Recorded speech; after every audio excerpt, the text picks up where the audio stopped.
And we're live. Good evening, everybody. Today is June 8th, 2021. It's the monthly meeting of the Planning Board. We're having a virtual meeting. First item on our agenda is a request for a waiver of site plan review approval for 350 Village Street, Woodside, Montessori Academy. George, could you read that? Yes. It's not a hearing notice, but you can read the letter. Yep. Okay. Mr. Richard Nichols, Chair of Town of Millis Planning Board. Dear members, I'm writing on behalf of Woodside Montessori Academy, located at 350 Village Street, to request a waiver of a site plan review. Recording in progress. Section 13C-3. On August 10, 2020, an original waiver of site plan review was presented and granted per the attached letter. In an effort to accelerate the process due to COVID, it was agreed that this would be a temporary structure. As mentioned during the meeting, the intent was to have it become a permanent accessory structure. Subsequent to the waiver request being granted, the proposed attached 490 square foot accessory structure was constructed on this current property. The location of the structure was revised from its originally proposed location to provide an accessible route with the current grade. The structure was permitted and constructed as a permanent structure and received a certificate of occupancy. Attached to this letter are the drawings for the structure and a certified plot plan indicating the placement and size of the structure within the requirements of the Town of Millis zoning bylaws. In an effort to ease your review of this request for waiver, we have highlighted items that we believe are applicable. The term building and structure have been used interchangeably to align with language of the bylaws and building code. Additional information is required. We are happy to provide as needed. Number one, the structure is less than 700 square foot requirement, allowing the request to be issued a waiver of complete requirements. The structure is an accessory to the principal building located on the same property. It does not occupy more than 25% of the rear yard. It is not located within the front yard area, nor less than 10 feet from any other lot line of the principal building, located 30 feet from the principal building. The height of the building is approximately 16 feet. The structure only requires power. It does not require additional utilities as the building code does not require a toilet room. There will be no added traffic or population to the site, as this is a means to provide additional square footage during these unprecedented times. Existing plantings on the site will remain unchanged.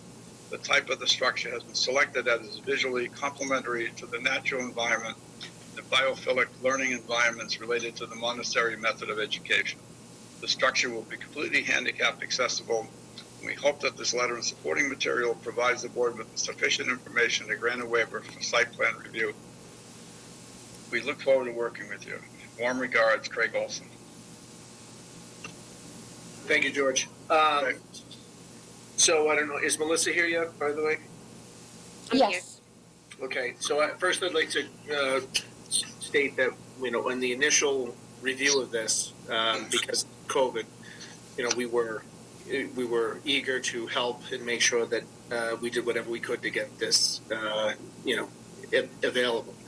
I want to make sure that we had our consultant take a look at it, because we want to make sure that, not that COVID's over, however, we want to make sure that we're not skipping steps. So, Melissa, what was your thoughts on the letter for the waivers, and what is there anything missing that normally we would review and ask for? I didn't get the letter to review.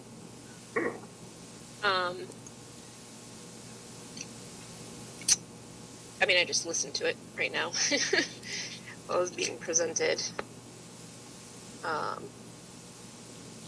Craig Olson is here to present the waiver, and Kathleen Gasparo also, if you want them to present anything, Rich.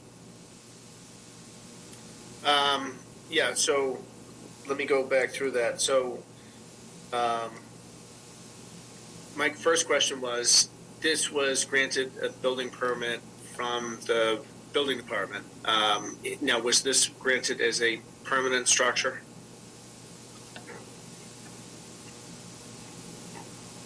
And I'd be asking the applicant that, please. I'm sorry, say that again. I apologize. Yeah, was that did you guys receive a building permit? Yes. Permanent structure. So meaning that, if we go back and say it isn't temporary, because the initial letter, Right. when we gave you the permission to do it, it was noted that it was a temporary. So where do we have was there a document from Mike Giapietro saying that this is approved as a permanent structure? We pulled a full building permit for the project, and it was constructed and reviewed as required as part of a full building permit, including inspections from the fire department as well as the building inspector. It is our interpretation and is that it is been permitted as in the way drawings were prepared and documented, that it was a full building permit for a permanent structure. Okay. First of all, I'd like to have that confirmed from the building inspector. So whether we ask him to sign off on that, or you reach out to him and confirm that is true. Like I said, when we did the initial, submittal, we wanted to make sure we did whatever we could to, get you guys the space that you needed. But we want now, if it's going to stay there, we want to make sure that it meets the criteria that we have. Completely understand. So then the other thing is, I understand there's no, basically it's a smaller accessory building. You said it's handicapped accessible, and so you got the and I'd like to call it, it's almost like a tent. You got that signed off by the electrical inspector? Yes, this as part of this, the electrical inspector, the fire department. There wasn't any plumbing related, so the plumbing inspector didn't have to review the site. But as part of the whole process, and we do have a letter as far as the certificate of occupancy for it being a building structure. That I can share. The clarification that it's still like to have made. Yep, absolutely. Temporary is one thing, permanent is the other. Because I'd be just kind of curious to see, with the electrical code, how you would, it's a tent, how that works, with the wiring and that. So that would be. Sorry, this is the life. Anytime I'm on a meeting, my kids want to participate. We understand. So that would be the question that we would ask them. That is just to make sure. And then, unfortunately, our consultant didn't get the letter. So Melissa, in the siding of that, we did have a little more impervious surface, which I don't think 750 square feet is going to kill us. The accessibility, we'd have to look at that. Yeah, I mean, I know we reviewed it back when it was temporary. I can't put my fingers on the review letter from them. Then I'm sure we looked at those things, when we looked at it from a temporary perspective, and wouldn't have, too many different comments from when we looked at it before. Okay, can I ask the applicant a question? Yep. Can I ask you a question? So my question to you is, if we had a couple of questions that we wanted to ask and push the waiver of site plan off till the next meeting, is that going to affect you guys at all? No exception taken in that. Okay. All right, because I like I said, I think I'd just like to, confirm and have something in writing from, from the wiring inspector, the building inspector, and the fire chief, that they're fine with this as a permanent structure in writing. And then I'd just like to have Melissa take a quick look at it just to make sure that we, didn't overlook something. Not that we're looking for things, but I want to make sure we go through due diligence. Absolutely. So do you want to just delay this further until then and discuss other items? If we could go ahead and just, we would continue this until the next hearing. And like I said, if you can get us that stuff, Melissa may have a question or two, but I don't see it as an issue. And I think we're good to go. Yeah, and Melissa, if you have any questions, if it's okay with the board, please don't hesitate to reach out to me, and we'll try to give you answers to anything you might have. Okay, will do. Thanks. I can't see it as anything, I don't see anything jumps out at me, but, we just make sure that we're all good. So if that, so I make a motion that we we continue this until the next hearing, which is July. July 13th at 7:30, if you'd like. Okay. Motion's made. Second. Seconded. All right, all in favor? Aye. Aye. Great. Thank you very much, and we'll send Thank you you. a list of We'll see that you in a stuff. month. Appreciate it. All right, Yeah, thank you. All right. Next on the agenda is modification to a special permit for site plan approval, public hearing for 1105, 1115 Main Street gasoline station, proposed installation of 1,000 gallon propane tank. That was going to be continued without discussion to the next meeting per the applicant's request. But I still have to read it, I'm afraid. No, I know. All right, Town of Millis, Office of the Planning Board, notice of public hearing in accordance with the provisions of Chapter 48, Section 11 MGL. Planning Board will hold a remote public hearing on Tuesday, June 8th, 2021 at 7:35 p.m. via Zoom platform. The agenda with log information will be posted on the Planning Board's webpage 48 hours prior to the public hearing. An application submitted by 1105 to 1115 Main Street, LLC, 561 Thomas B. Landers Road, Falmouth, Mass. 02536 is requesting a modification to special permit site plan review of the zoning bylaw of the Town of Millis for proposed installation of a 1,000 gallon propane tank for consumer refill at 1105 to 1115 Main Street, Millis, Mass. Assessors map 23, parcels 90 and 129. Copy of the application and site plan is on file in the office of the town clerk and on the planning board's webpage. Any person interested or wishing to be heard on the application should appear at the time, place designated. Richard Nichols, Chair. All right, and like I said earlier, that was to be continued to the next meeting. Excuse me. Next on the agenda is You have to special make a permit. motion to continue that without discussion to July 13th at 7:35 p.m. Yes, I did. I think I did that, and you must not have heard me. That must be it. All right, do I have a second? Second. All right, thank you. Motion's been made and seconded. All in favor? Aye. Aye. All right, great. Thank you. Next is a special permit application with site plan approval, public hearing for 1480 and 1486 Main Street, proposed construction of a marijuana cultivation facility. Okay. Millis, Office of the Planning Board, notice of public hearing. In accordance with the provisions of Chapter 48, Section 11 MGL, the Planning Board will hold a remote public hearing on Tuesday, June 8th, 2021 at 7:45 p.m. via Zoom platform. The agenda with login information will be posted on the Planning Board's webpage 48 hours prior to the public hearing.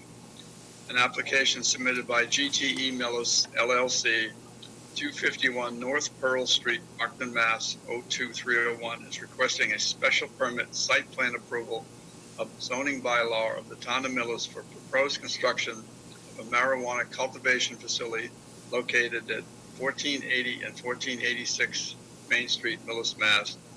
Assessors map 21, lots 9, 26, 28, 29, 30, and map 32, Lot 2, owner A.H. Cedar LLC, Peter Harkey. A copy of the application and site plan is on file in the office of the town clerk and on the planning board's webpage. Any person interested or wishing to be heard on the application should appear at the time and place designated. Richard Nichols, Chair. Great, thank you. So I believe there's someone from GT who is here to present. Yes. Hello. Good evening, planning board members. I just don't have my webcam on me, so I'm just going to be presenting just with the mic. So could I just break in for so on this we're going to call this a initial presentation because I think there was some missing information for our consulting engineer. So right. Okay, good. Just yep. so the so there was a little just a misunderstanding on our part of the special permit and site plan review as a combination, and we were we're under the assumption that we were going to be applying just for a special permit and not along with the site plan, so we only submitted it as a special permit package. So what you have in front of you tonight is just a special permit portion of this project, and we just thought we'd take the opportunity today, even though it's incomplete with the full civil plans, just to just go over our operations, give you a highlight of the project, maybe answer some questions related to the operations, and then we'll be doing an additional submission along with the full civil plans for the next hearing, should we continue this. So today I was hoping if I can just present a quick PowerPoint. I have just jotted some notes down to present to the board tonight related to the project. Am I able to share my screen? Yes, you should be all set. Okay, great.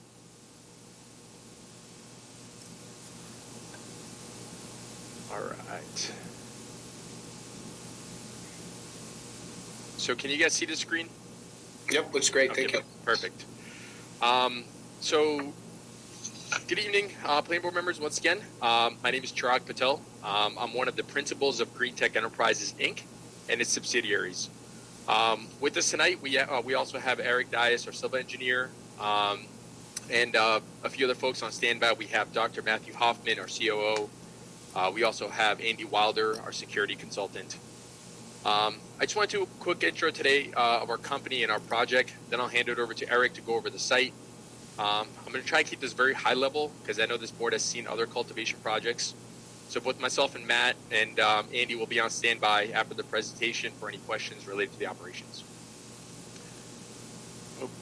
And this is myself and Matthew Hoffman. So quick company background, GT Millis LLC is proposing a cultivation site at 1480 Main Street in Millis. GT Millis LLC is a subsidiary of Green Tech Enterprises, Inc.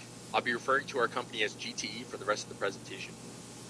GTE is a minority-owned business which was established in 2018 by local Massachusetts residents.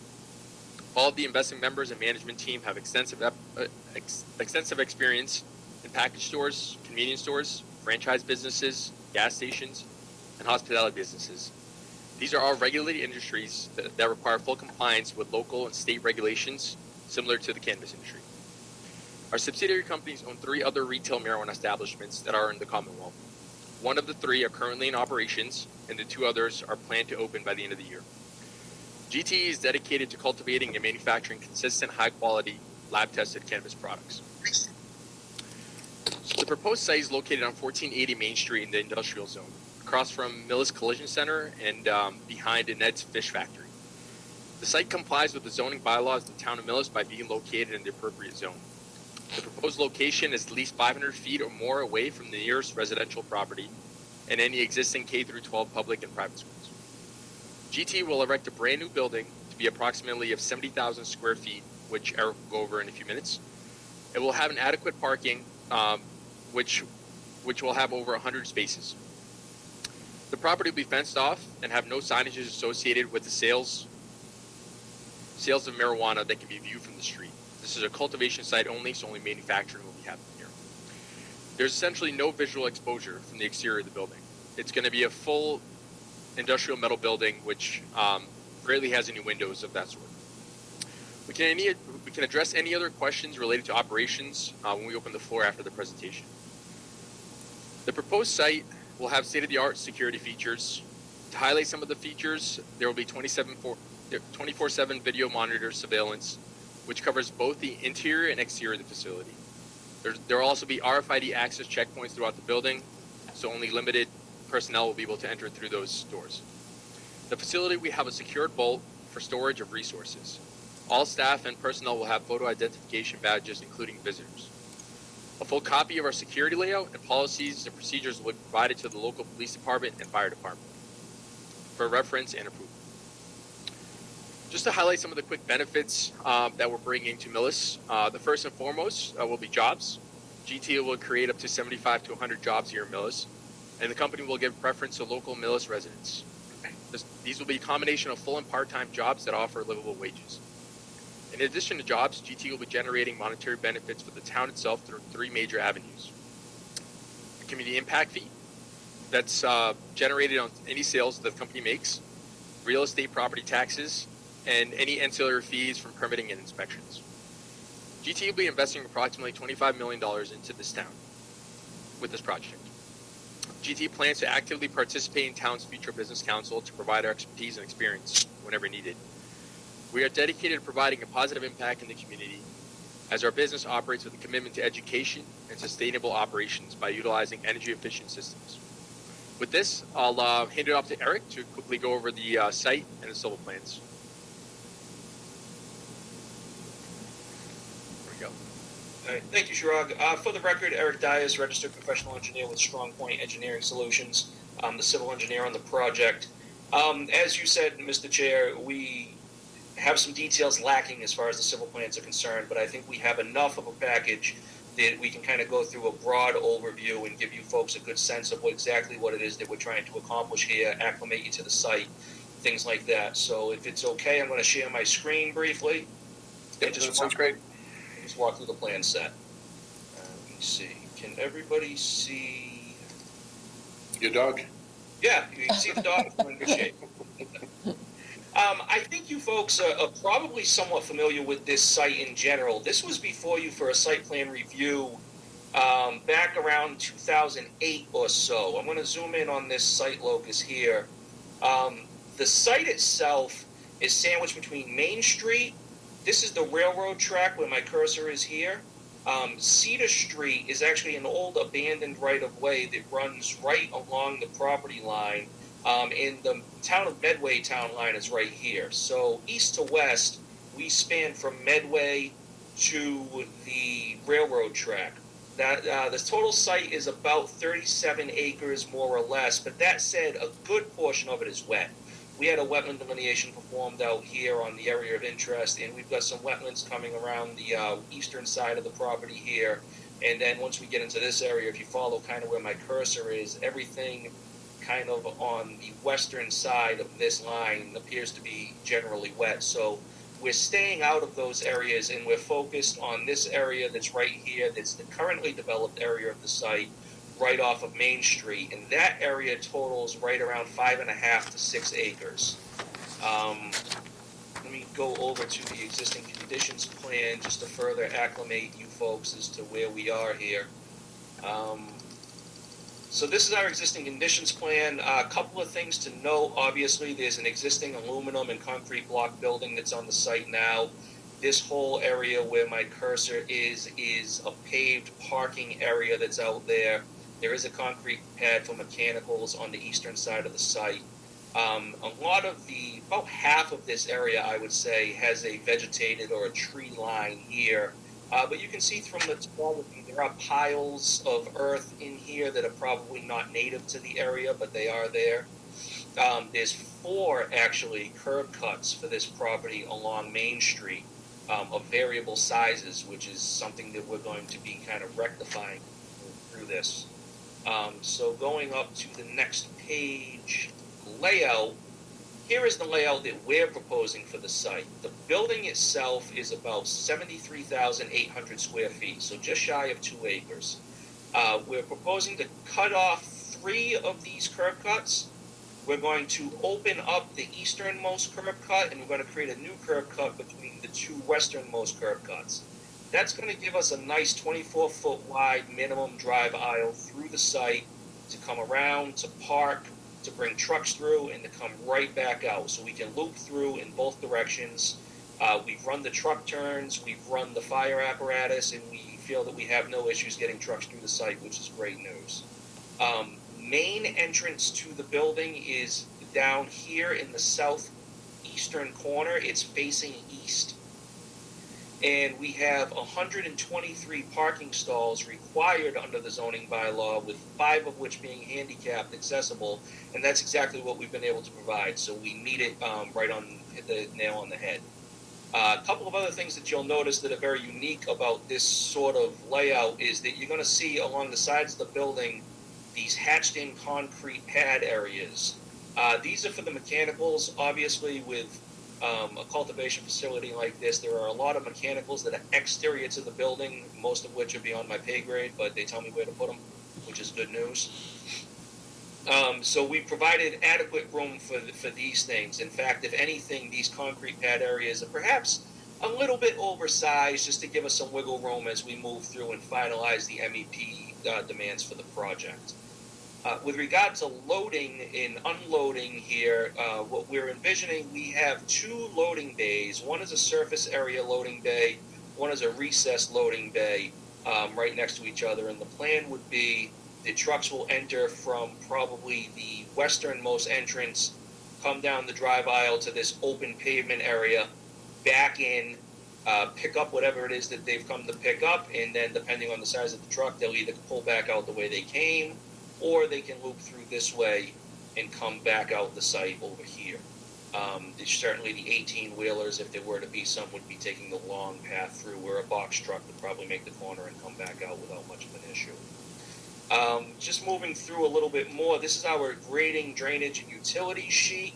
What you'll see is that we've got a reasonably flat site through here, which is good news. Our control for grading and earthwork purposes is one street and to the length of this building, right? We have a long building that we don't have the ability to get a huge reveal on, so we've kept things reasonably flat.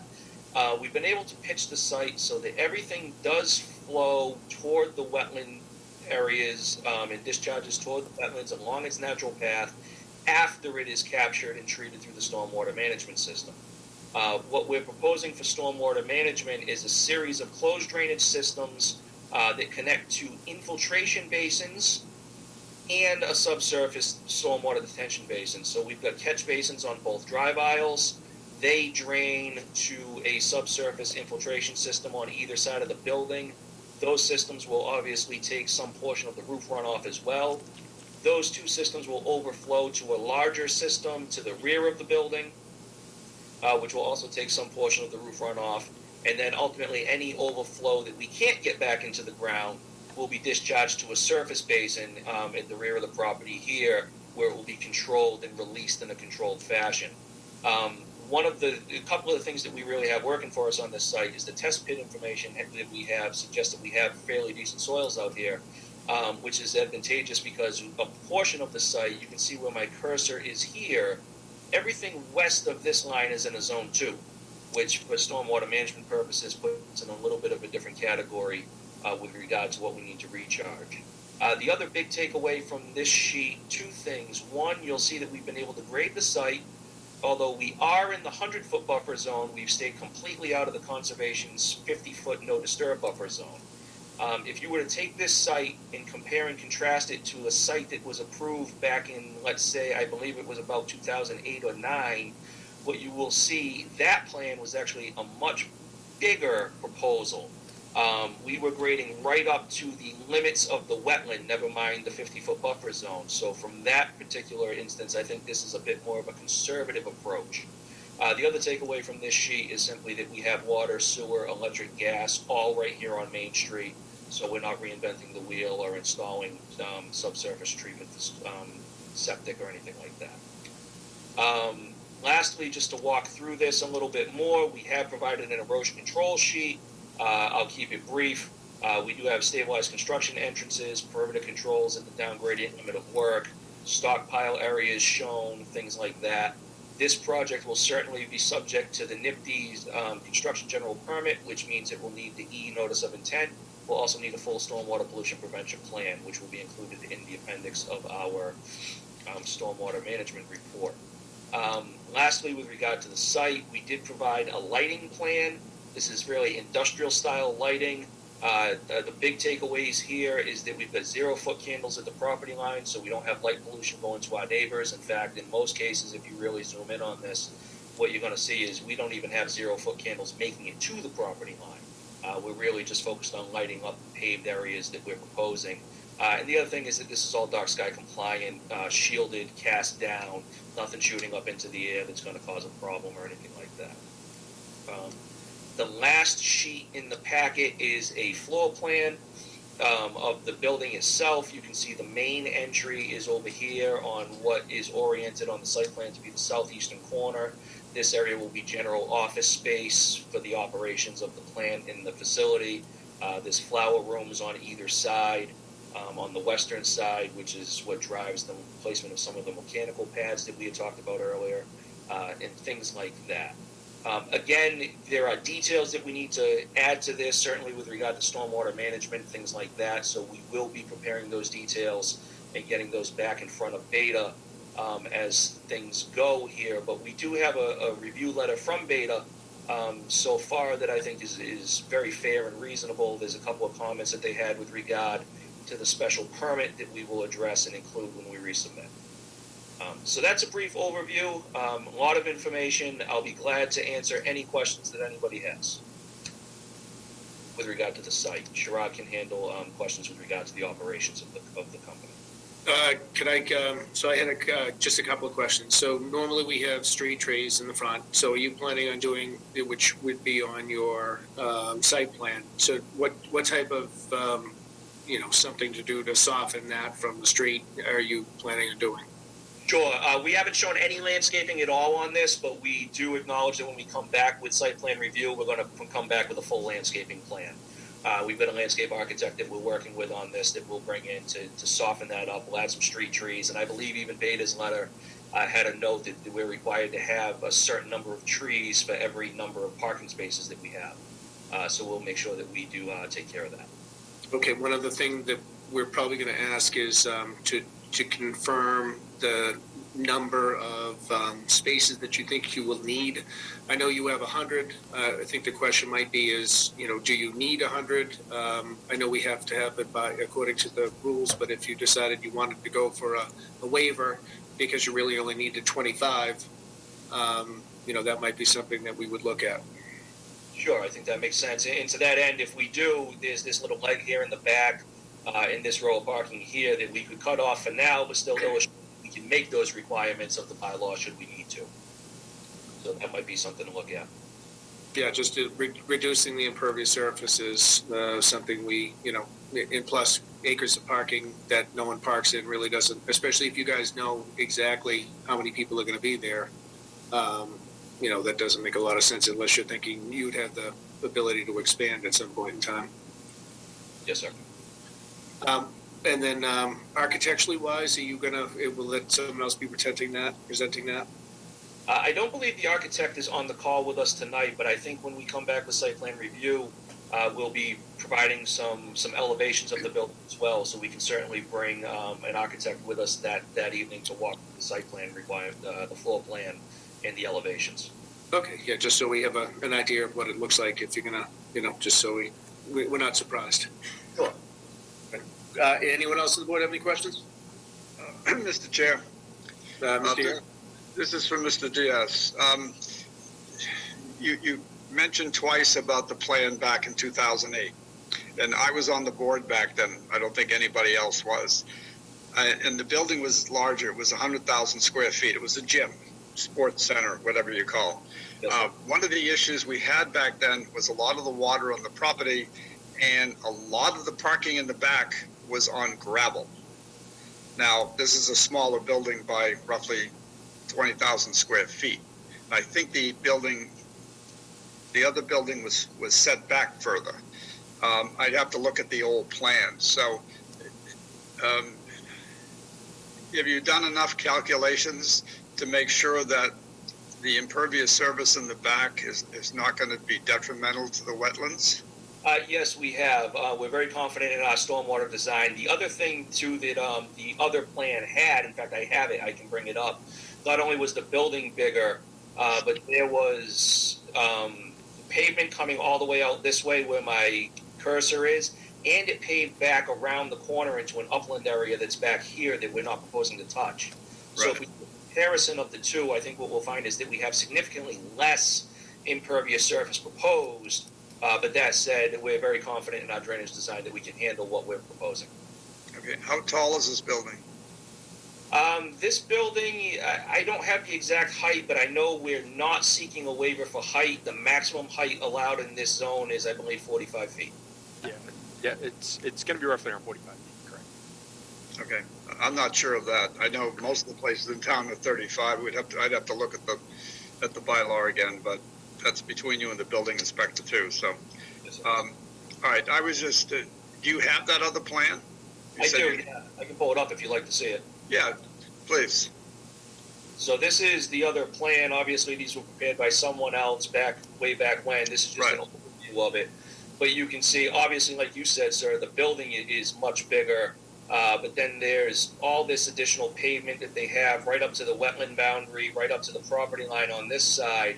And then they have some parking out to the back here in this little upland portion that's back here, where we're capping our parking here and staying off of the rest of these areas by quite a bit more than they are. Okay, I'm pretty sure though that rear parking was all gravel. This one here, Yeah, we were pretty adamant about that because of the wetlands that were back there.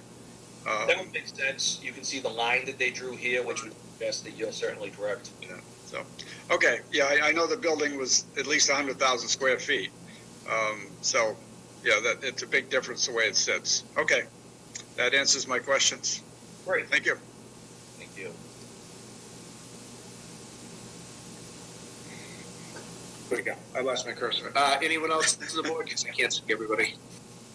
Mr. Chair. Josh? Hi. This may pertain more to operations, but I'm just curious about 2 points that are brought up in our bylaws as we review for special permits.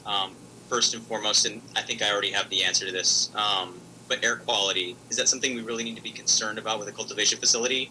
How do we, I imagine that it won't be a major issue, but just curious.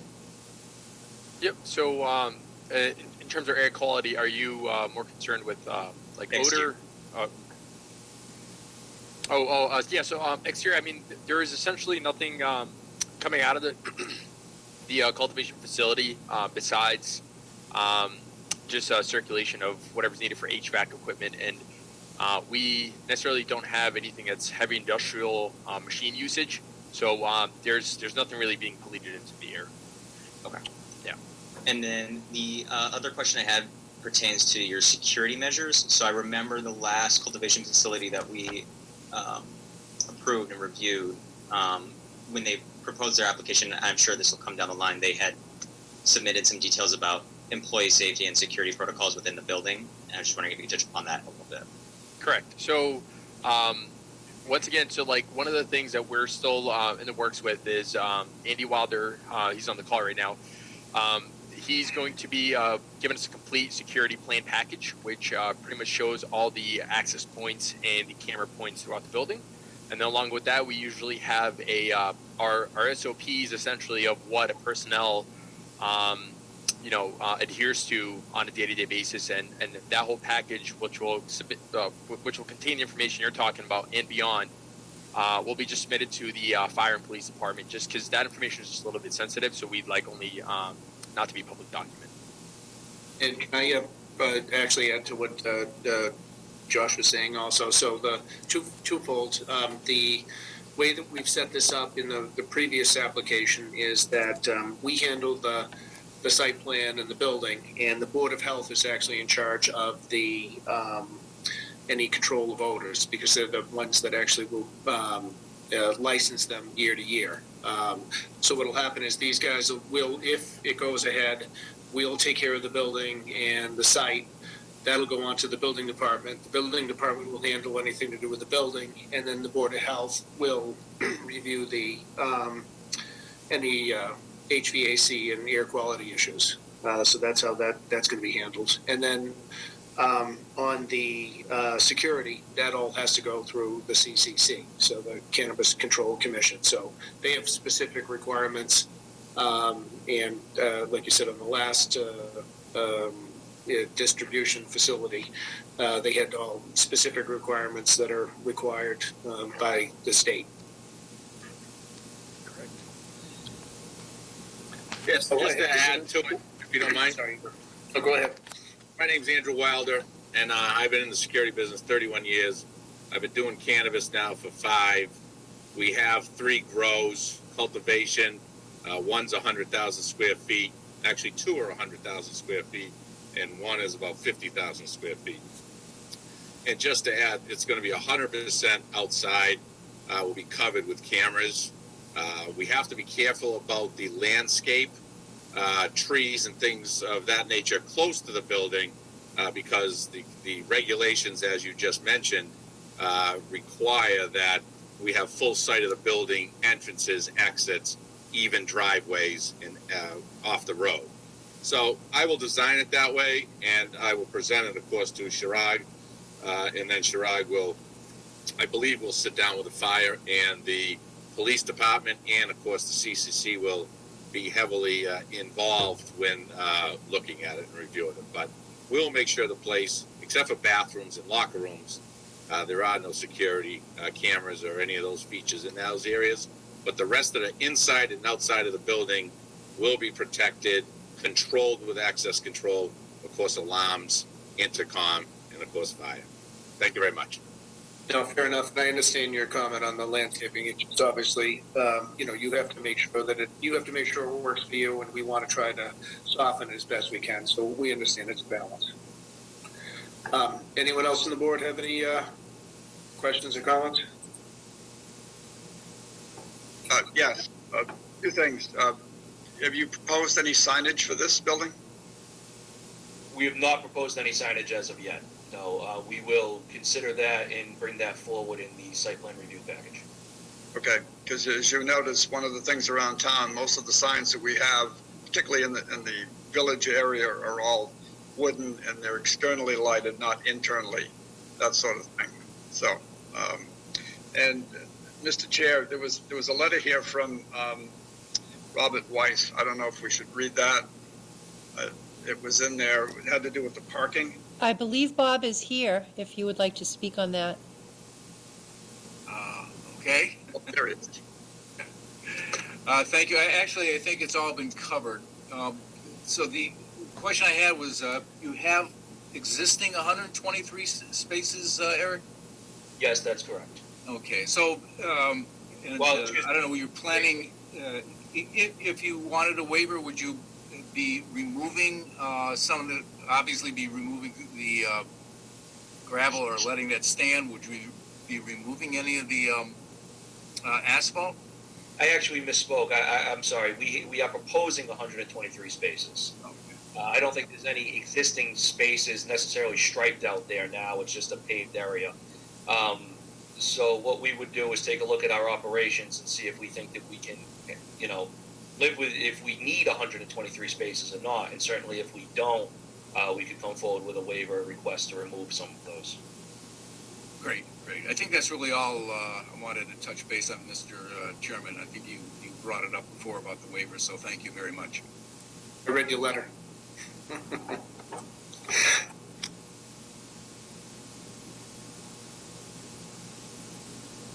Rich, you're muted. Does anyone else in the audience have any questions or comments? Mr. Chairman. Yes. Legacy Engineering. Mr. Chairman, I'm involved in a similar facility just over the town line, and I'll just throw a couple things out for you to consider, from Melissa to consider as you move forward. I know you mentioned that odor is a Board of Health issue, but these kinds of facilities they can generate bothersome odors.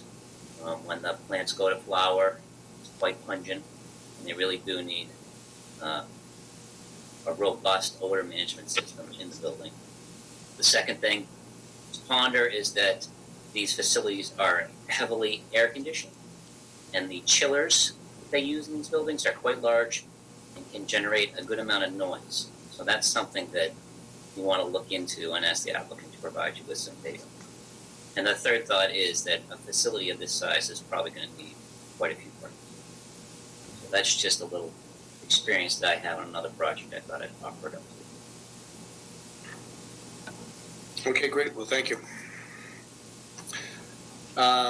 If there's no other comment, I make a motion that we continue this hearing till July, when the applicant come forward with some more information. Second. All right, motion's been made and seconded. All in favor? Excuse me, Aye. you have to set a date and a time, July 13th. How about 8 o'clock? No, I'm sorry, 7:45. Perfect.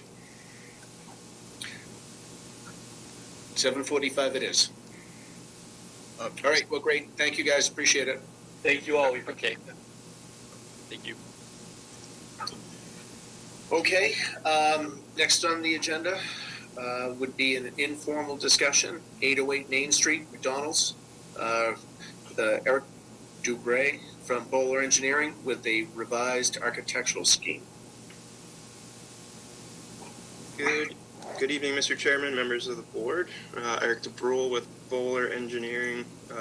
Eric Wagner is with us tonight as well. He's a construction manager for McDonald's. And one, we appreciate you giving us some time on your agenda tonight. But essentially, our goal and intent tonight is just give you a brief update, kind of the history of where the project's been and where we're at currently. And then also to gauge some feedback on the proposed architecture that we've got before we kind of compile a new site plan and special permit package so that we're hopefully fully coordinated and come in with a comprehensive package for you in the next several months. So essentially, I think we were before the planning board in August. Last time was August of 2020, so it's almost been about a year. Around that time, we were pretty well through a lot of the peer review comments, had plans updated to collect a lot of the planning board's comments as well. There's some few outstanding items which we're getting very close to wrapping up, and around the same time, McDonald's was taking a close look at the financials and the economics of the project at that time.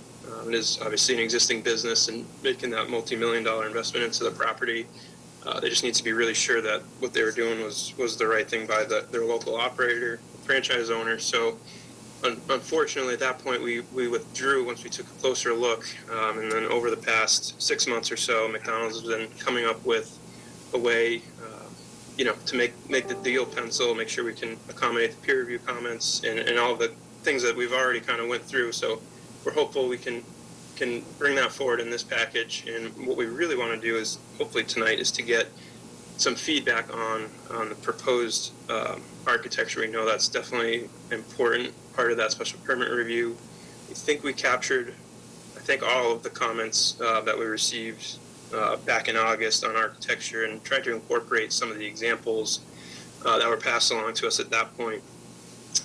The one, major difference just to keep in mind when we share this is the previous submission was a full scrape of the site, full rebuild, so we had the ability to move, the foundations and walls around to save some cost. McDonald's is going to reutilize some of their existing foundations and walls, so we're that's the one variable that's kind of locked in place, if you will, when we talk about architecture. The walls won't be changing. It'll just be a substantial renovation rather than a full rebuild of the site.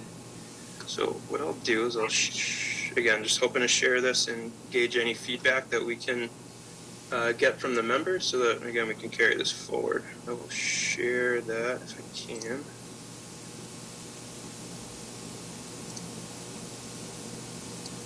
Okay. All right. So what we've done is, essentially utilize clapboard material, which is pretty consistent with a lot of the examples that were given to us. Carried the white trim around the windows and had the mullions in the windows. And then most importantly, I think as part of what we took away from the last meeting was making sure that we've got keeping the slope pitch of the roof. So pretty much all the way around the building, we've got this sloped overhang, if you will, around. That's the front elevation that would face out to the main street. And then, the elevation, which doesn't have the drive-through windows on it, again, that full slope roof all the way around, as well as on the drive-through side, again, that slope pitched roof all the way around. Certainly a lot different than what we previously provided. It was a very modernized building previously, which didn't quite fit in from what was our take from the planning board's comments. So I think hopefully this is much more consistent with what you're trying to go for in Millis with your architecture. So I will stop talking. And again, we appreciate any feedback that we could carry in before we make a formal submittal, and open to any questions. I'm going to let George go first because he was pretty vocal last time. So George, go ahead. It looks 100% better. There's no question about that. It doesn't look modern. It looks actually colonial, which is what we were trying to do in the first place. It's hard to, when you say the front, that's Main Street, correct? Correct. This would face out to Main Street. Okay, so the door on the right is consistent with the door that's there now. Doors on the side, George, I think. Faces the parking lot. Right, okay. Yeah, so there would be a parking lot that faces the side building, so this door would essentially walk into either side, and then there's also a front door as well. Okay. All right, and then can you scroll up a little bit so we can see the, are you still doing the 2 drive-through lanes, or are you keeping it the same? It will still be the 2 drive-through lanes. Is going to look remarkably similar to the layout that was reviewed by the board and peer review. I think it'll look very, very, very similar. So it'll be the double drive-through. So the double drive-through, it just, what do you call it? Lets more cars in at once, but you still go through the same one cashier out the door type of thing. Correct. Yep. You just have 2 points of order. That way they can take in the orders much more quickly and efficiently. Mm-hmm. And they'll get some kitchen updates to allow them to be able to process those more quickly. But yeah, you then pull up to a window to pay, a window to pick up your order, and then there'll be that third window, which is if the order is not ready, they can just pull forward, and that way they're not holding up the whole queue. Okay, so you're eliminating that drive-through structure that's there now. Correct. Okay. The overhang, if you will, right? Well, there's a drive-through structure with a post on the right-hand side, kind of like a wall sort of thing. Yep, so that would be removed. So the overhang here is got to come out far enough to cover the almost roughly 6 feet to cover the automobiles. Essentially, it'll cover at least over their window, so maybe half of their vehicle. Okay. All right. Just on that driver's side. Okay. And so all the other substructure work, like the sewer, water, that type of thing, is all going to be redone? So on the site, we're going to take a close look at what we can potentially reuse. I imagine there's going to be a lot of it being replaced. But again, just going back to the, can we save any cost? We'll be taking a close look at what can be reused.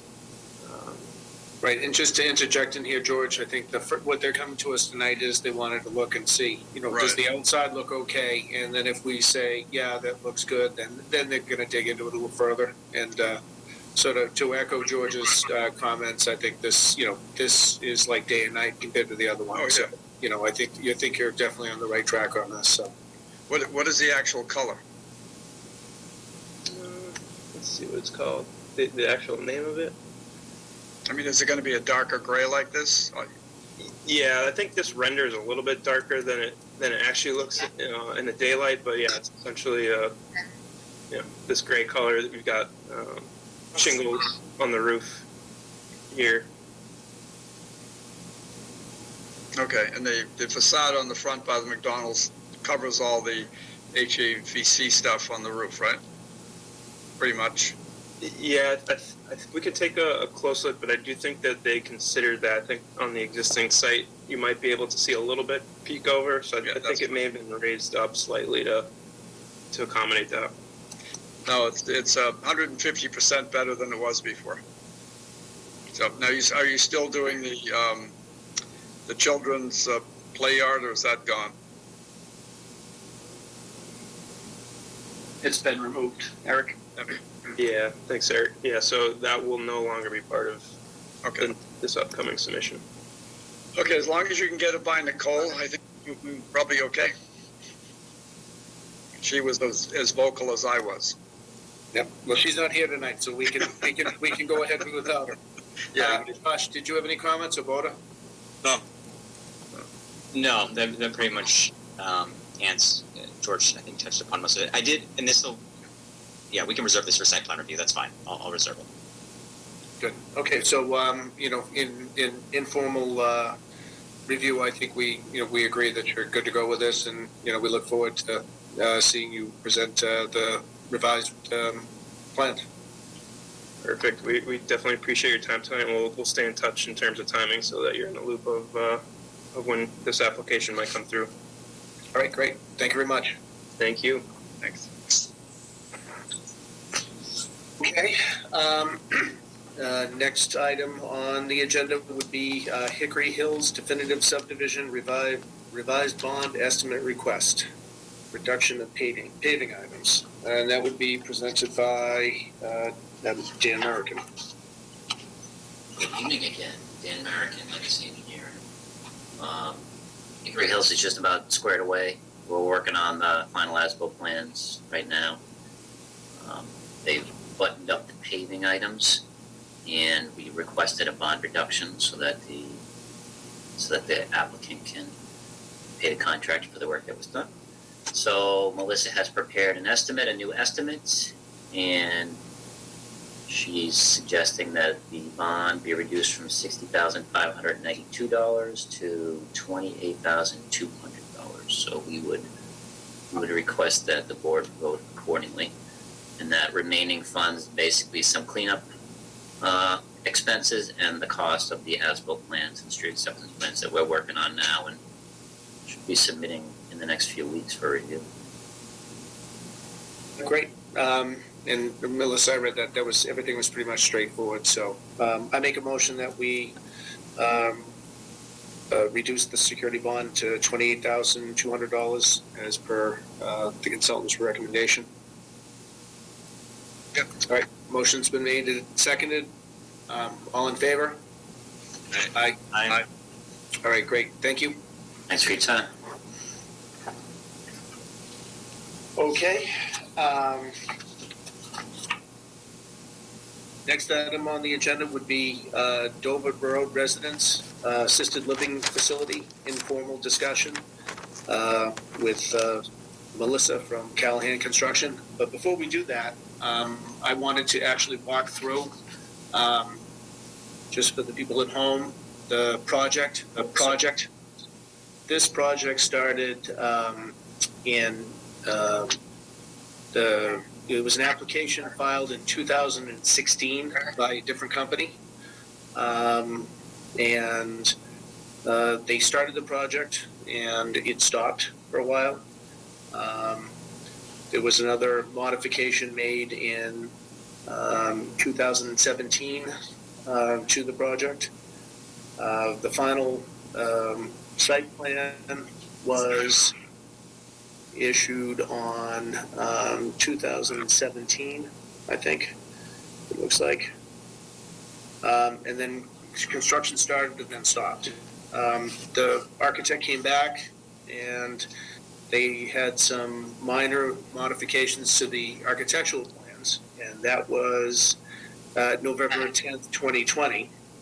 And then just recently received another set of revisions that they wanted to make to this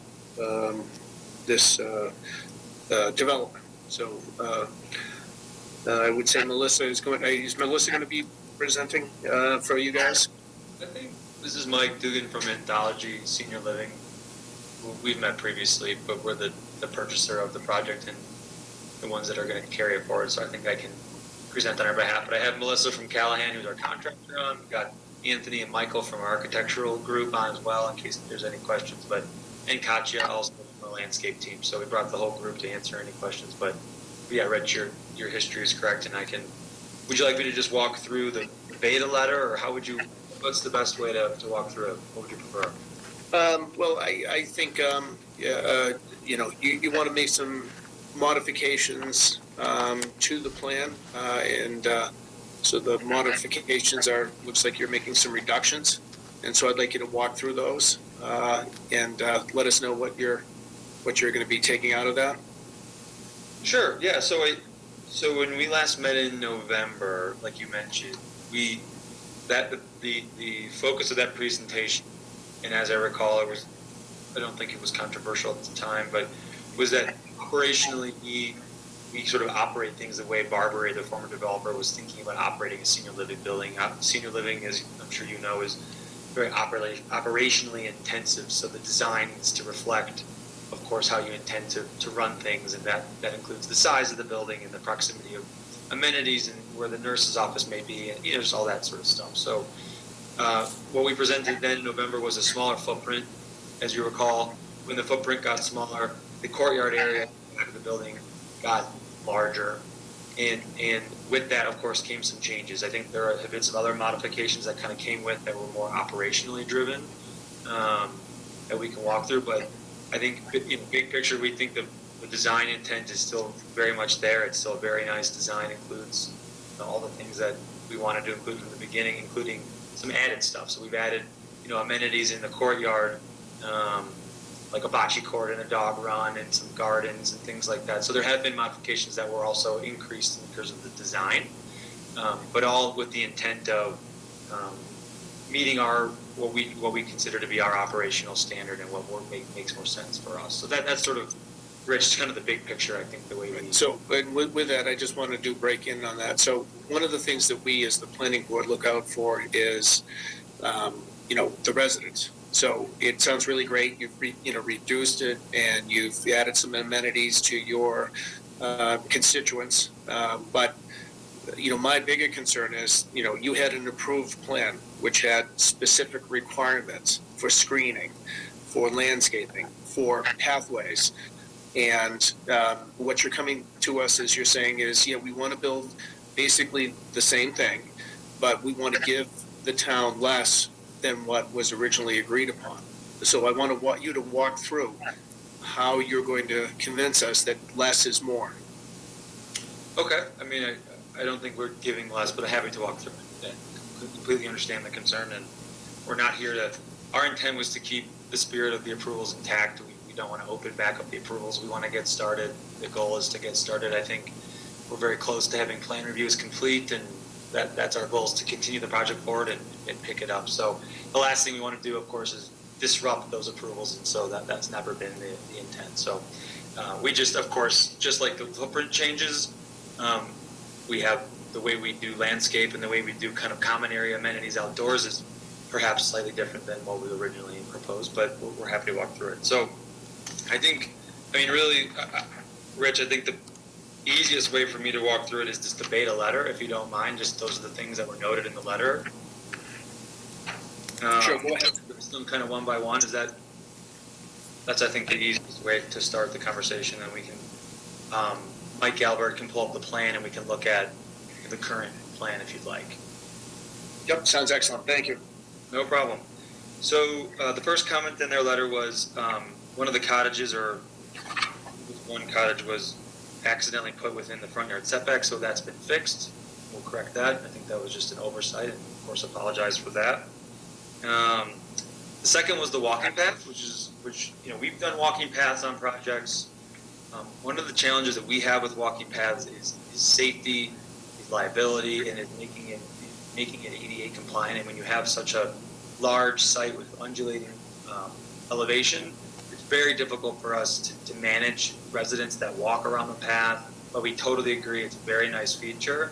It just becomes a safety concern. I mean, a lot of our projects have the acuity level of the residents growing higher and higher, and someone were to be walking along the path and fall and we don't have eyes on them, it's a concern for us. And so we've learned that the hard way in our operation across the country. And what we normally like to do, and what we've done with this latest plan that you can see on the screen, is we added more amenities within the courtyard to kind of centralize people and oversight and things like that. That's generally how we like to do it. There is still a sidewalk, I believe, along the interior path of the roadway that circles the building, so still feel like that's a great way for people to stay within eye shot of the building, but still walk around the property. In the courtyard, things that we added in the courtyard that you weren't in before were a large grass area for events like outdoor, movie night or yoga.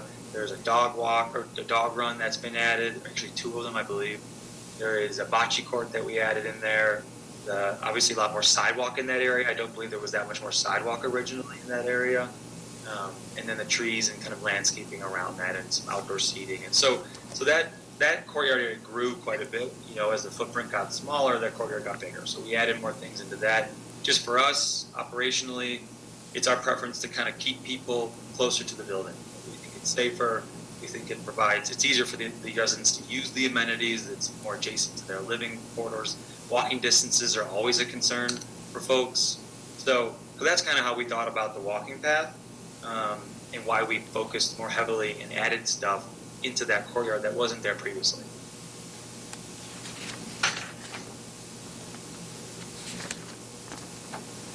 So that's that comment. The next two were related to signage. I believe it was just corrections that we're going to make. I think it was just either a mistake in the plan or just an oversight on our behalf, but that'll be addressed. I think it may have already been resubmitted. If it hasn't, it will be very shortly. Same with the fifth comment around the grease trap.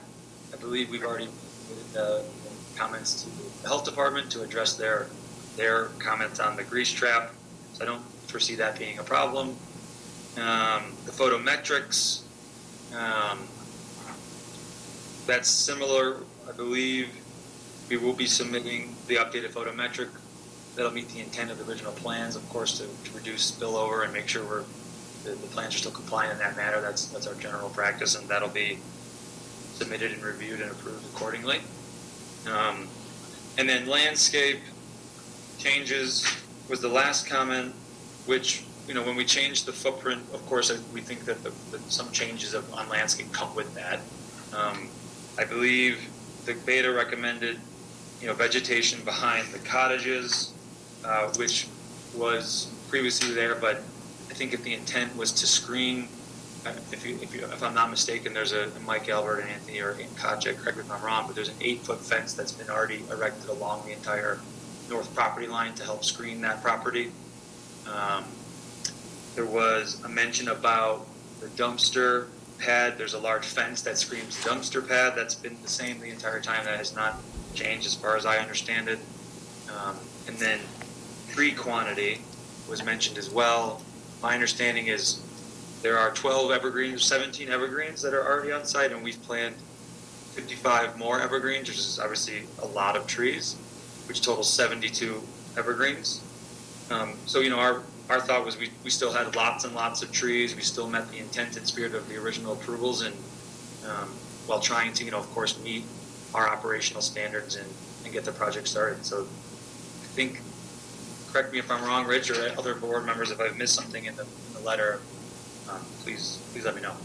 Yeah, well, let me read line number 7. So in that, what it said is the final landscape plan in general is similar to the approved plan with the following exceptions. The quantity of proposed evergreen trees is lower. Original plan had about 70, and the revised plan had about 80. This plan has 55. Okay, so we went from 55. We went from 80 to 55. That sounds like less trees. The sizes of the proposed evergreen trees are significantly smaller. So they went from 8 to 10 to 10 to 12, and they went down in size. The latest plan notes 5 and 6 foot, 6 and 7, and 7 and 8 foot trees. So we took larger trees. Part of the whole issue with this site was they had an original forested area. They cut down a bunch of trees, and part of the reason why we allowed it to go forwards was because they said that they would appropriately screen the property. By reducing the size of the trees, that means that they will catch up in time, 5 to 10 years.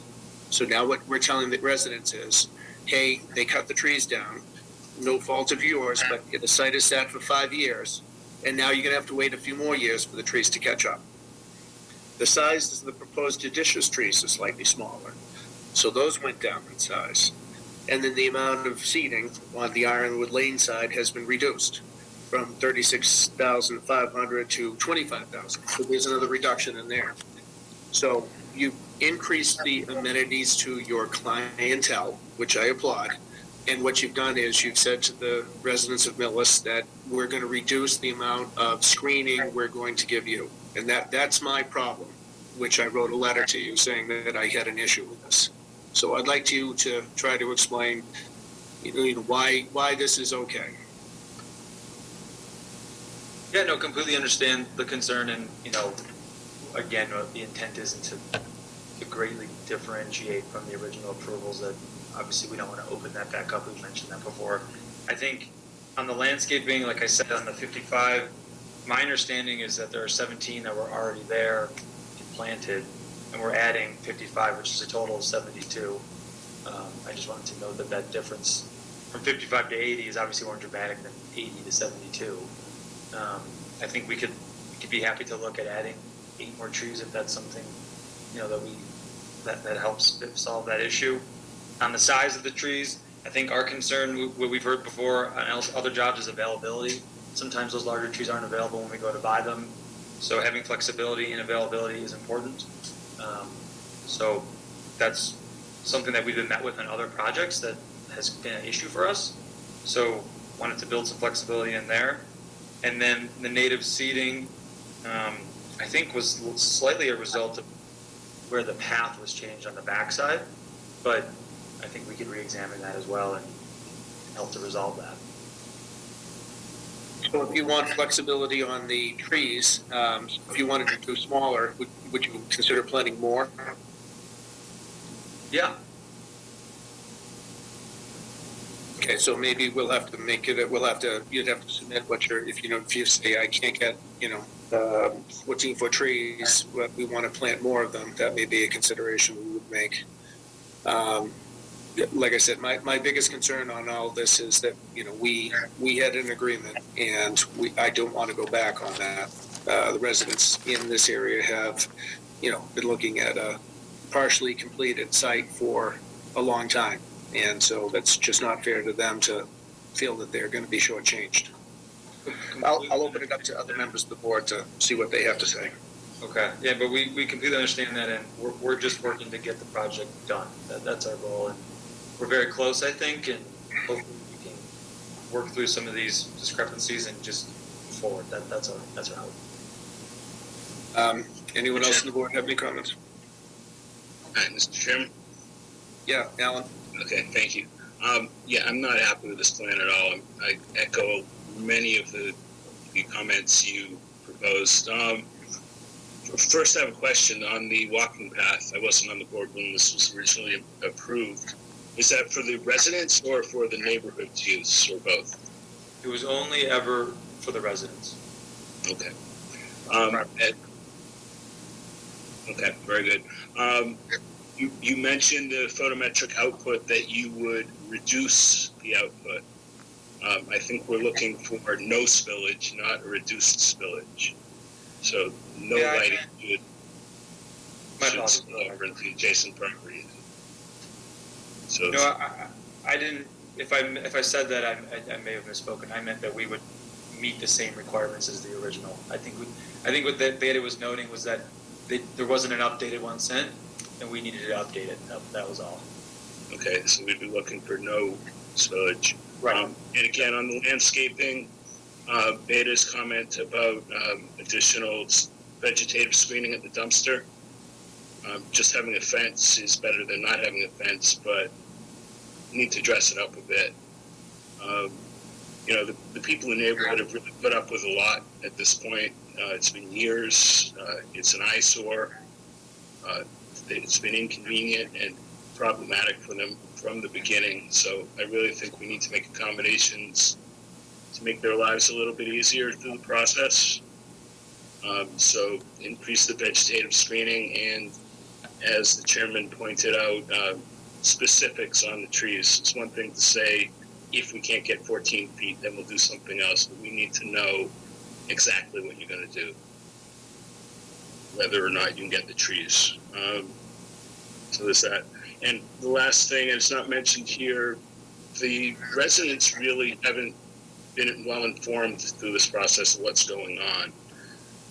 It would be great if you could devise a mechanism to inform people, throw a web page up, compile an email list, something where you can appraise the neighbors of the progress of the project, where you stand, what the projected timeline is. That's a low-cost solution. It should be easy to maintain.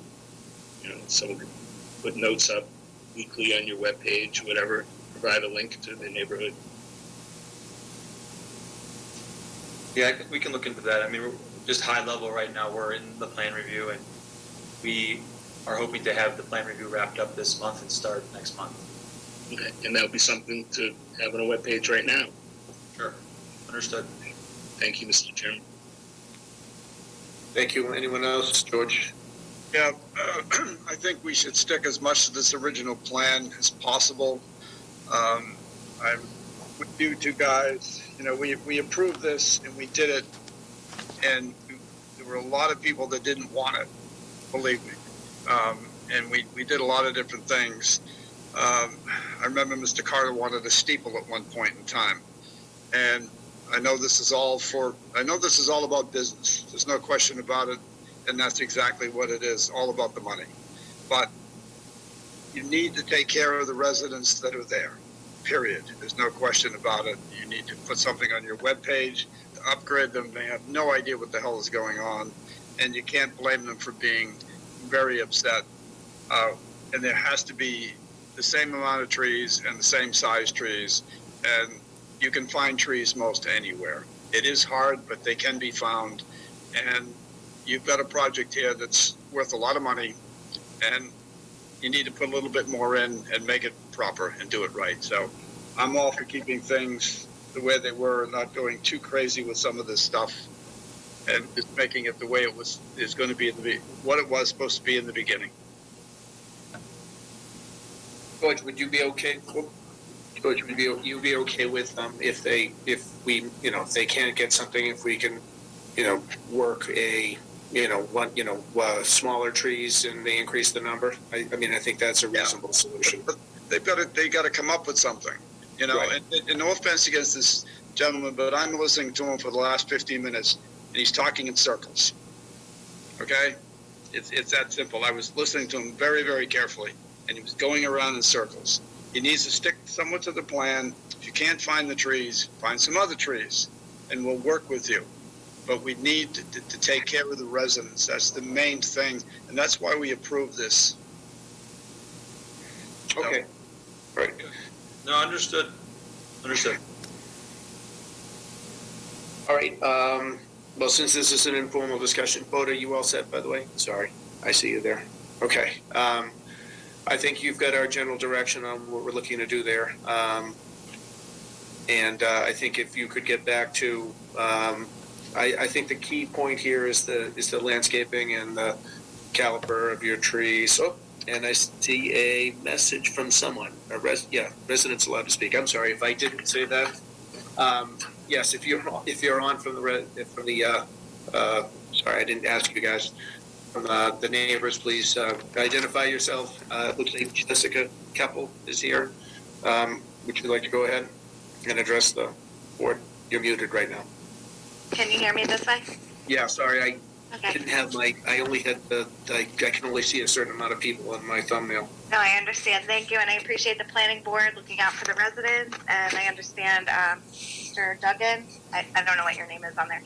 It seems like I know you're jumping into this, but it has been a long-standing thing. My name is Jessica Keppel. I'm at 6 Ironwood Lane, and I just want to emphasize that the vegetation is not just for visual screening.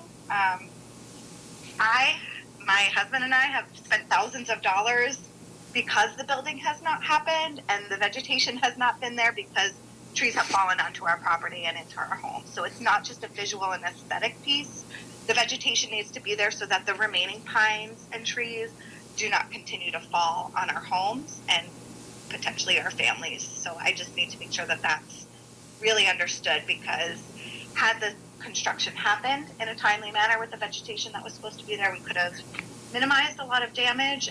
So I just want to make sure that I'm getting my voice out there and make sure that that's heard, that it's not just a aesthetic piece, that it's very dangerous. All right, great. Thank you. Mr. Chairman? Ms. Callow. Halo, yes. Hi, I'm at 60 Bridge Street. We are directly across the street from the proposed site. And I have a couple of points and some questions for Mr. Duggan. First, I just want to say that I appreciate that the planning board is looking out for the residents. This was not the case when this was initially approved. I have also had 4 or 5 trees fall near or on our property, and we have had thousands of dollars spent to repair our home because this construction has not occurred in the last 5 years.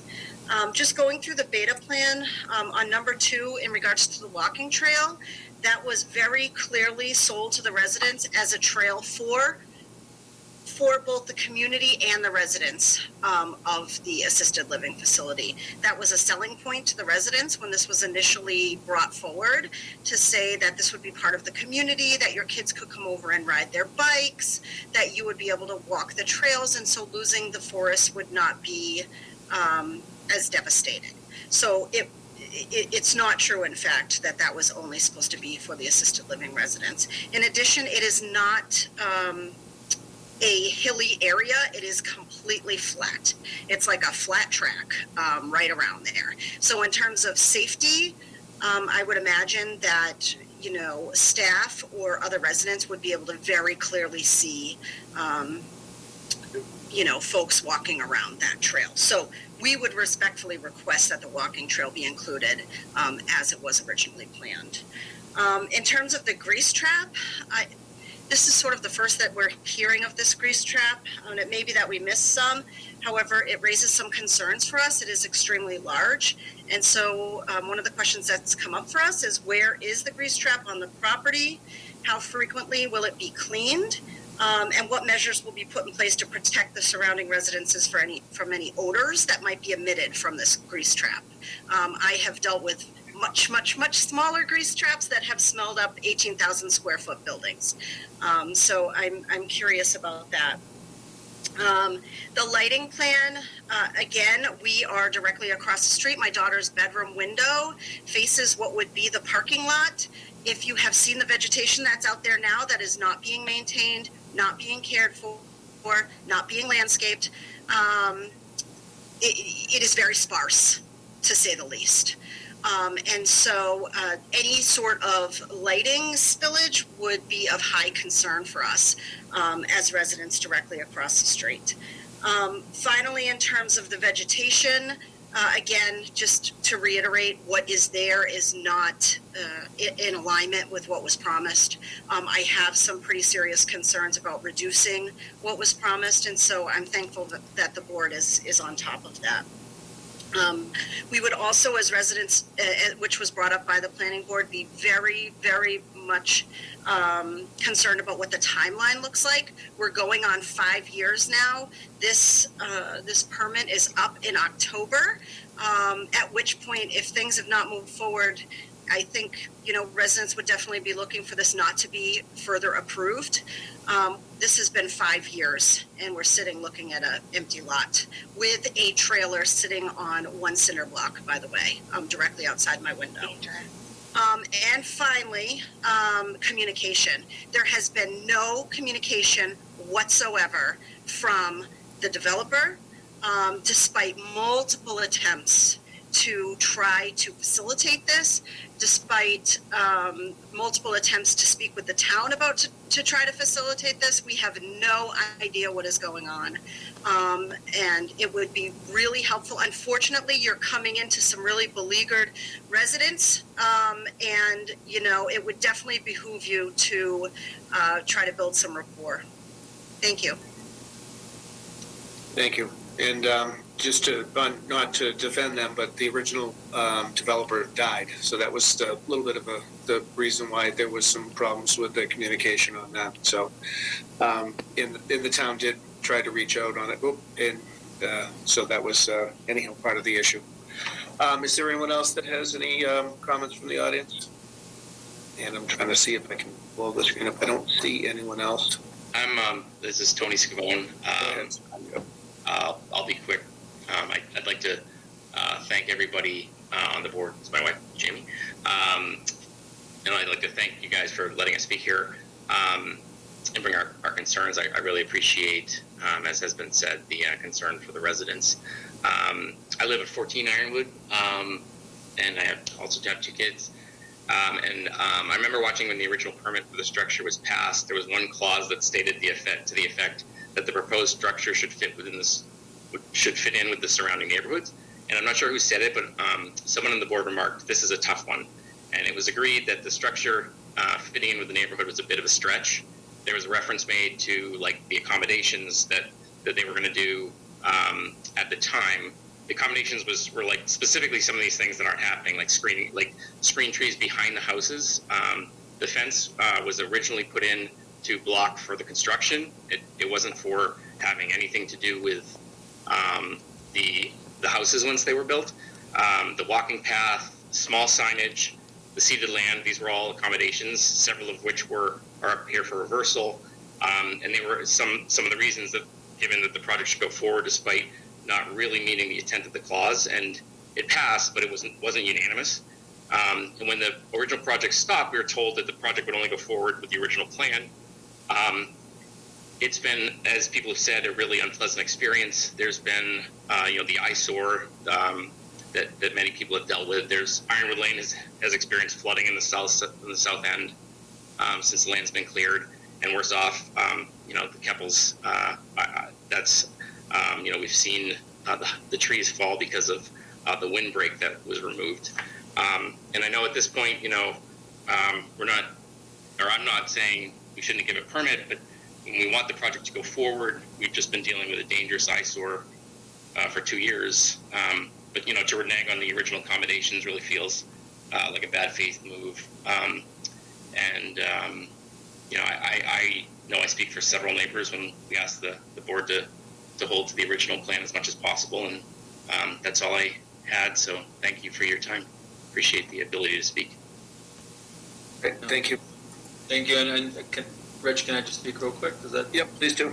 No, and we understand there's been a long history here, and our goal is not to renege on anything, and we really believe this is a beautiful project still. I know that some of these things have changed as the jobs developed, and the memory of what was happened gets lost, and we have a new design team. And so I think, Rich, I'd like to work with Beta and just resolve the landscaping things back to the approvals and get it started, because our goal is to get the project started. We're very, very close.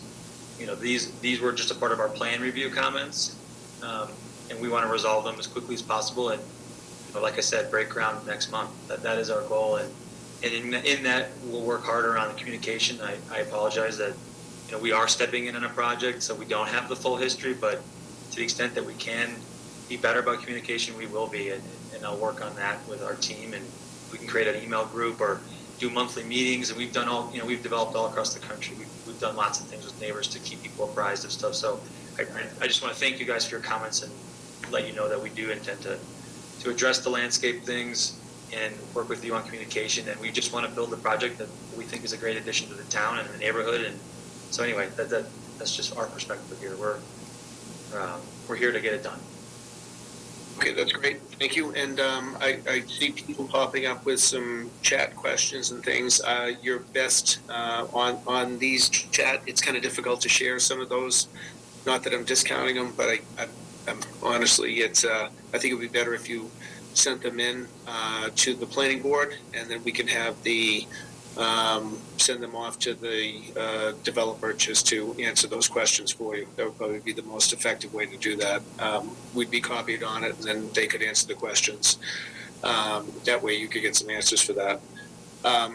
And from my perspective, you've heard our thoughts on where we would like to see this go, and the concerns that have had, and we're interested in getting it finished also. Obviously, having an empty lot there doesn't help anybody, but you can understand our concerns and why we're pushing back. So no, completely. I mean, I want to can we work with Beta to get their blessing on that we've met the original size of the trees and quantity, and I just want to make sure we can work with them to resolve it as quickly as possible. Again, these days, time is our enemy.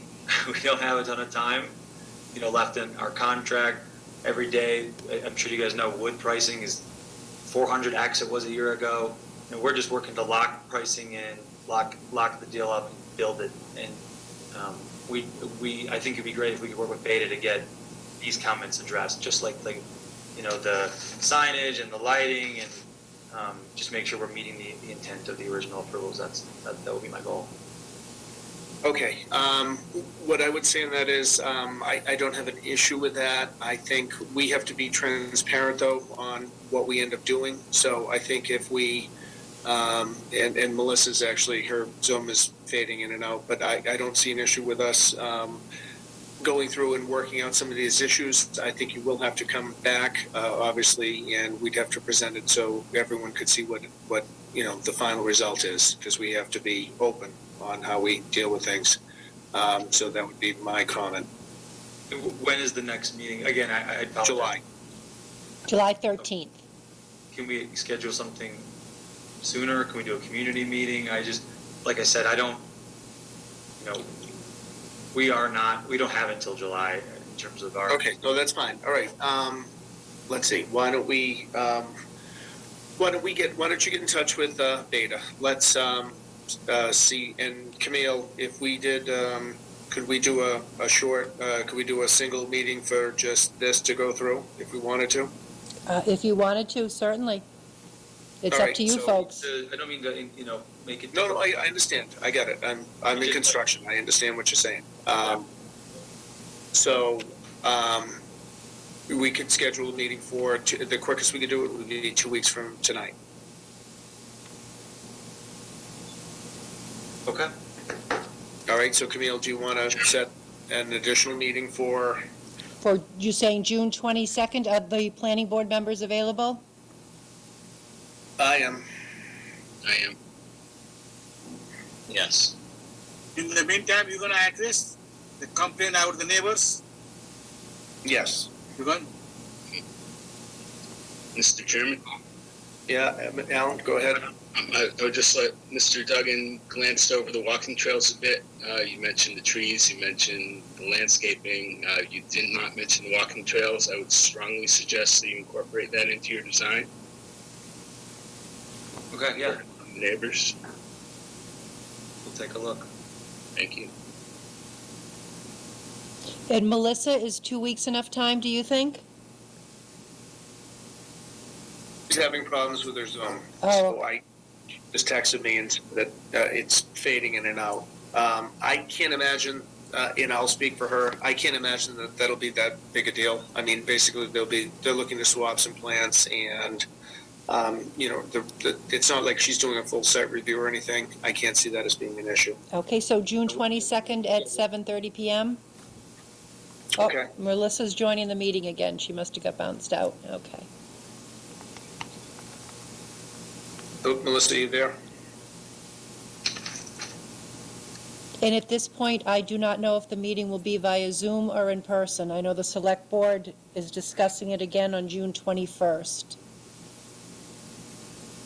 Okay, Melissa said that she's back. Yeah, So I'm back. on the 22nd, I can imagine that at that point in time, whatever swaps they want to make or putting items in or out, we should be able to deal with that by then. It's not that big a deal. Yeah, no, as long as they provide them in the next week, Yeah. And there was a couple other items on there, the, with the sign, the sidewalks, the photometric plan, things like that, that if they could get them as well over to us to take a look at. Of course. I'll get with the team this evening and we'll get a timeline here, but we'll move quick. All right, great. Thank you very much. Thank you. Thank you. All right. Yeah. Okay, so. All right.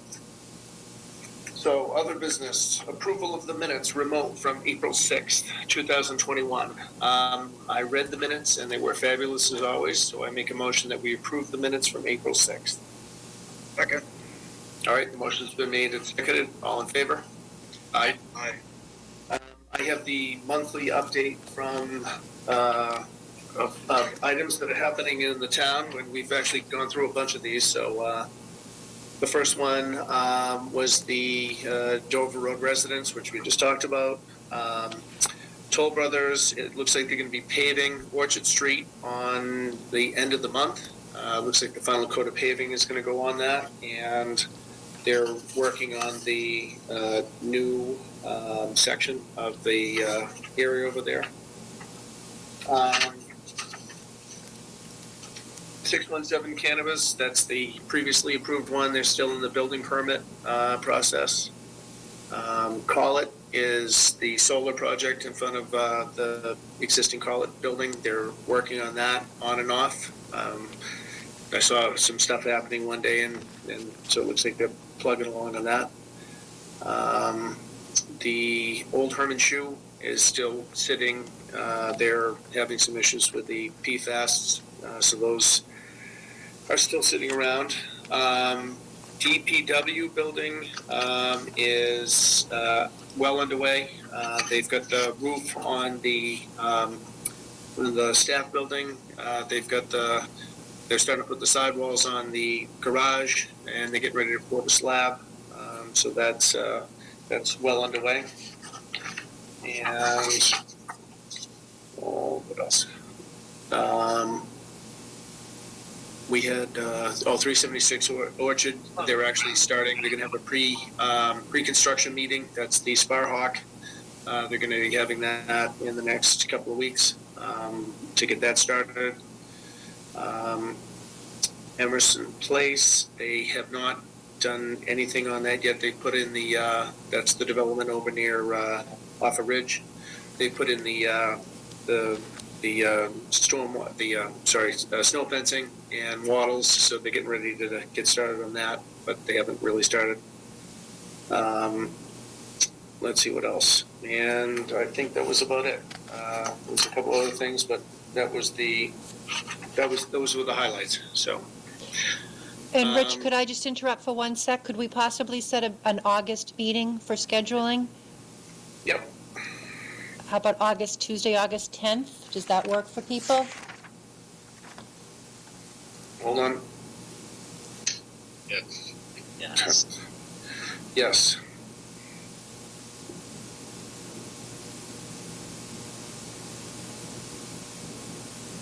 I would be on vacation, but I could have a sub.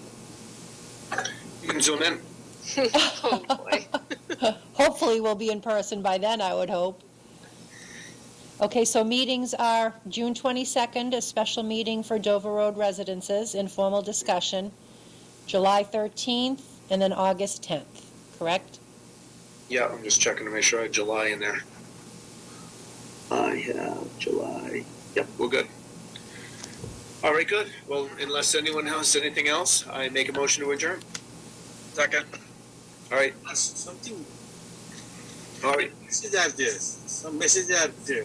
No, I saw that. I saw that. What I said to them, Boda, is that the chat thing, it's very difficult to deal with that during the meeting. The best thing to do is have them, if they email us, then we can have it on record, and then we can issue it. The chat is really difficult to deal with in the meetings. And people can feel free to email me directly. My email address is cstanley@millisma.gov. So it's also on the planning board's webpage, but you can also feel free to email me directly at that email address. Right, great. So when I see they're replying, so thank you guys. Like I said, we're not ignoring you on that. It's just that the chat feature is really cool, but it makes it difficult to deal with because it's a public meeting, so we'd have to actually read it. So plus, I think it is a violation of the open meeting law as well. Thank you. Okay, great. All right. So the motion's been made and seconded. All in favor? Aye. All right. Aye. See you guys. Thank you. Thank you, everyone. All right.